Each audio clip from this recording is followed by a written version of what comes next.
conformó a todos, Obviamente. porque es imposible, es un trabajo imposible. Pero la esencia o el concepto de este festival es que estas bandas grandes o de referencias puedan servir de visibilidad a las bandas locales. Exacto, Así de nació. colchón. De colchón, exacto. En una edición, sin ir más lejos, vino Bebe Contempomi con la viola de TN, y las notas también las hacían a las bandas locales. Entonces generaba en el diario La Nación, en el diario Clarín, la posibilidad de que salga nombrado La Murga, que salga nombrado... Claro, todo lo que usted dice se llama trabajo previo. Bueno. No nace porque TN hoy se le ocurre, o Bebé Contemporáneo. Pero mirá, leí, no leyeron nada. Si usted no va, le pega por la cabeza y le pone en la cara, nadie se entera que existimos. Sí. Nos pasó con el chamamé muchísimo tiempo. Sí. La televisión pública no nos daba bolilla, y lo único que nos daba bolilla en ese momento era TN, para no cuestión política. Claro. Hasta el Bicentenario, la televisión pública vino, se instaló y vieron sus números. La primera edición, 2010, por el Bicentenario, ven los números y a partir de eso la televisión pública, existe un mercado. Claro, así. claro. ¿Qué Y decían de las gran bandas? repercusión. ¿Qué decían las bandas locales, Nero? Y para boca para afuera estaban felices, son parte de un festival que tiene un nombre. Tiene un prestigio. Pero bueno, No tenía. después en off lamentaban no tener esa posibilidad de tener ese marco multitudinario, no tener la posibilidad de codearse con estos artistas. Diego Rinaldi, yo nombro a Diego Rinaldi porque es uno de los tantos casos... uno de los más cercanos, el cantante Pero de la bueno, murga. Sebastián, el cantante de la Vela Puerca, lo invitó al escenario a cantar a Diego Rinaldi. Ellos comieron un asado con Catupecu Machu. Y así pasaron varios ejemplos de artistas de referencia. Capanga muchas veces también con artistas locales del Under del Rock. Claro. Se juntaban a comer asado en las previas del Tarahui. Y así surgían invitaciones. Calacagua tuvo la oportunidad también de grabar temas con referentes nacionales gracias también al Tarahui. Pero también es cierto, y yendo a, o sea, no es no apoyar a las bandas locales, porque por ahí decían el hateo del Tarahui, no apoyan a las bandas locales. No, todos somos conscientes y sabemos que Calacaguas, La Murga, son bandas que son muy queridas, nosotros los conocemos, hemos seguido su carrera, pero no logran llenar un anfiteatro. Un anfiteatro te lo llena Non Palidece, y Non Palidece estaba con Calacaguas ahí de telonero. Claro. Entonces vos decías, bueno, es un marco para que la gente que no lo escucha a Calacaguas lo escuche, digo, gente que venía de otras provincias, y para que ellos también se fogoneen de un buen público, de un buen escenario. Claro.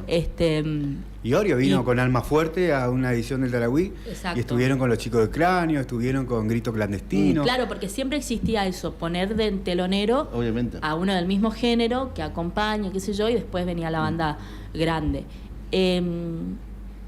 ¿Vale la pena hacer como se hizo? Hay que buscarle la vuelta. Hay que hacerlo sí o sí. A mí me da la sensación de que al Instituto de Cultura le durmió las elecciones.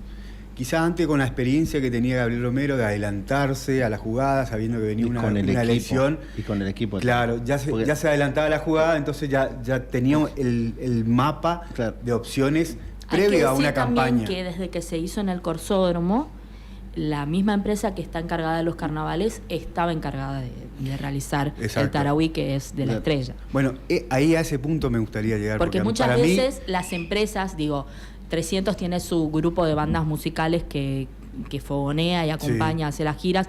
Así funciona en el mundo del rock.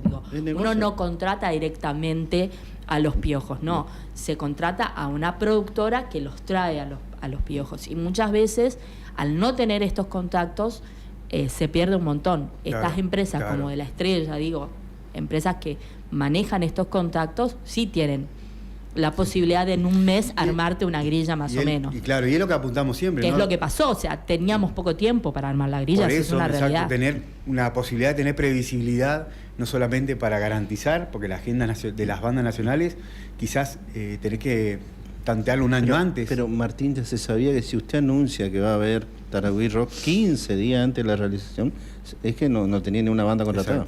Es lo que está pasando, yendo a otro tema, pero como disparador. Pero tenía alternativas, ¿eh? No, obviamente. Está bien, esa no es la manera de organizar, no es la manera clara de organizar un festival. Pero como decía ella, hay productoras que se dedican. Esteban Centeno sabe de organizar estos tipos de eventos. Entonces, algunos artistas, el dato que yo tengo nacionales, es que inclusive Esteban Centeno había acercado algunas propuestas y no logró cerrar. Tenía Ciro, tenía a Eruca Sativa. Ciro cobraba 80 millones y se iba por el corte de ticket, digamos, por el porcentaje de corte de ticket. Claro. Eruca Sativa sale $12.000 y Cachiporro sale $13.000. ¿Y por qué se eligió a Cachiporro y no se trajo a Eruca Sativa? Bueno, todas esas cuestiones son las que hacen ruido. Entonces, lo que hay que intentar es dejarle al gobierno, quizás con la apuesta... Es quien es intermediario, hay que ver eso. Porque es la gárgara, a veces cuando está mal de la gárgara. Y sí, pero a veces claramente cerrar. se cambió de intermediario. Claro, cambio Exacto. de clima, viste, la gárgara siempre es perjudicial. Pero bueno, parece que acá no hubo intermediario. Porque si hubiera Siempre. un intermediario hubiera habido Martín, bandas locales. siempre hay. Nacionales, perdón. Siempre hay que no se conozca, es otro tema. Sí. Pero sí, bueno, o se los Bueno, esconde. ¿qué tipo de, ¿Qué tipo de intermediario? Pero siempre hay uno, le puedo asegurar que las carpetas no aparecen ahí, o no hay una decisión, como usted lo dijo, si este es más caro, porque eso fuera más caro, hay una decisión, alguien decidió eso. Sí. Y esa decisión siempre cuesta algo. Y aparte la apuesta, nosotros que hemos laburado en este tipo de eventos, la puesta en marcha del evento genera muchísimo trabajo local y genera una inversión. Sí. Bueno, O sea, es la discusión cuando... hacerlo en sí generaba una movida. Si vamos a hacer la movida, que tenga sentido. Claro, cuando hablan, siempre hay crítica, ¿por qué se invierte tanto? Por ejemplo, vuelvo a lo mismo, que es lo que conozco, digamos, Fiesta Nacional Chamamé. ¿Por qué el gobierno tiene que invertir 1.000 millones si tenemos temas salud, todo? Porque invierte 1.000 millones, pero recupera 3.000 o 4.000 en lo que ella dijo. En Claro, otro tipo de economía. Dispara la economía. Claro, es otro tipo de economía. Es inversión por parte del gobierno. Exacto. Pasa que eso tiene que haber alguien que programe. Hoy por hoy, la pregunta, yo me decía, lo hice al aire justamente mañana con el doctor Simón, ¿quién conduce cultura?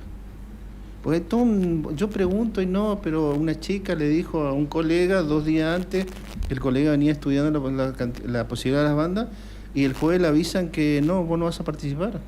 Pero no hay explicación, vos no participás, no te tenemos en consideración, listo. O sea, le cortaron la cabeza al juez. Bueno, y apareció una banda en el escenario que no estaba, Claro. no habían informado, una banda de Ituzaingó, pero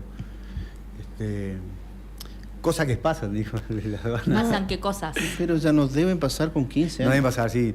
Por ahí esos permitidos se pueden dar si vos tenés una organización bien aceitada. Es que el secreto es la organización, no la plata. Y el trabajo. Y ahí es donde se puede discutir hasta Claro, el cansancio con cualquier persona que te diga no estamos en condiciones. Bueno, es cierto que no estamos en condiciones de tirar la casa por la ventana, pero si lo organizás con tiempo y hacíamos el ejemplo porque es el ejemplo más cercano de la Peña de los Aloncitos, creo que en julio hablamos con Marcelo y él ya tenía más o menos vista. Ya sabían que iba a pasar en Sabot, ya estaban viendo posibilidad de escenario. De ampliar. Y fíjate, yo con Gabriel Romero fui muchas veces crítico, pero Gabriel Romero con este festival te anunciaba 3-4 meses antes el primer artista nacional. Entonces ya te generaba expectativa. No, pero ya cerró con ese artista porque lo trabajó 8 meses atrás. Y tenía su agenda. Claro. Yo sabía que siempre supe que tenía su agenda Claro, de 3 o 4 artistas nacionales y que por ahí, más cerca de la fecha, terminaba cerrando con otro. Pero te ibas tirando en cuentagotas y eso genera expectativa, genera difusión, genera Quiere decir promoción. que alguien está pensando y hablando del tema y generando un rum del tema, porque también es cierto que Corrientes con esta cuestión, con otras cuestiones no tan lindas que tuvieron que ver con shows que se suspendieron y demás, está perdiendo mucho lugar como plaza. Sí. Y eso es real, Sí, o sí, sea, eso es a la real. hora de organizar, y medio que Corrientes te tambalea, la gente dice, pero ¿y se va a hacer eso? Es lo primero que No pregunto. importa quién lo organice. Bueno, Entonces los ya- grandes espectáculos de la región ahora mudaron para Resistencia. Sí. Tenemos a Calamaro este fin de semana. Sí, tal cual. Marco Antonio Solís. Ujú. Son espectáculos grandes que Bueno, pero tenían a Marco Corrientes Antonio como... no puede venir a Corrientes por otro motivo. No me hagas. Sí. No, Pero bueno, son plazas que se pierden y tienen que ver con eso. ¿Por qué no puede venir? Porque la empresa que organiza debe muchísima plata en Corrientes. Debe hasta un auto, imagínate. Y por eso, yo voy a la pérdida de la plaza. ¿Por qué Y se Marco Antonio no Solís, ¿qué pueden tiene que pisar. hacer? ¿Qué tiene que ver? Y los que organizan a Marco Antonio son esa misma empresa. Y Marco Antonio sabe Estuvo también. muchos años con plumas acá Porque en Corrientes. gracias a Marco Antonio... No me hagas hablar. Gracias a Marco Antonio dejaron de criticar al gobierno de la provincia por el famoso... ¿Se acuerda del corsódromo? Que aire acondicionado, que esto, hasta que Marco Antonio dijo tal cosa. Pero bueno, es otro tema. Sí, Marco Antonio. Marco Antonio y esa historia que tiró era Bueno, innecesaria. ojalá que volvamos a las Le pregunto, a los certámenes de bandas locales. ¿qué sabe el chamamé?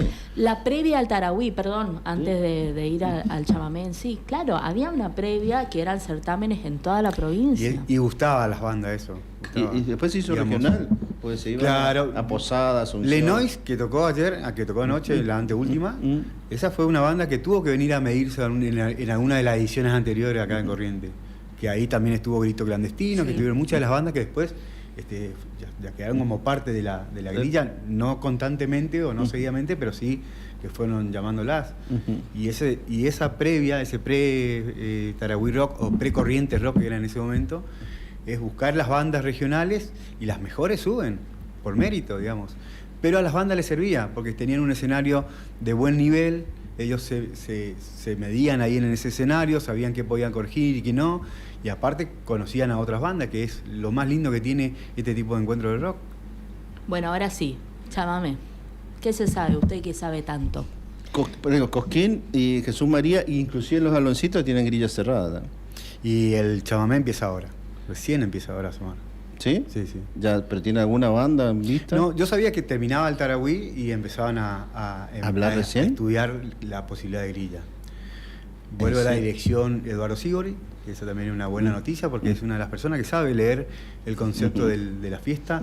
Él ha sido el que ha acompañado todo este crecimiento, esta evolución, desde aquellos años donde le pasó lo que pasó anoche con el Tarahui Rock, que iban no más de 500, 600 personas, hasta lograr la vigencia y la visibilidad que tiene hoy la fiesta nacional. Y que desembocamos en lo que es patrimonio inmaterial de la humanidad.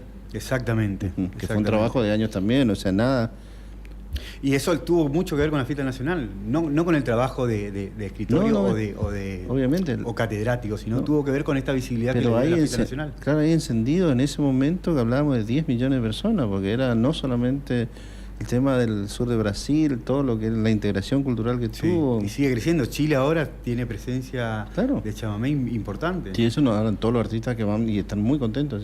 Sí. Martín, muchísimas gracias. No, gracias a ustedes, siempre un placer verlos, escucharlos y estar cerca de ustedes. ¿Cuántos mensajes recibiste? No me dijiste. Un montón, dijo el que no sabía contar. 46 minutos pasaron de las 7 de la tarde, música, tanda y volvemos. Los pasillos, los despachos, los recintos y todo el ecosistema informativo nos alimenta diariamente antes que se imprima el plato fuerte del día.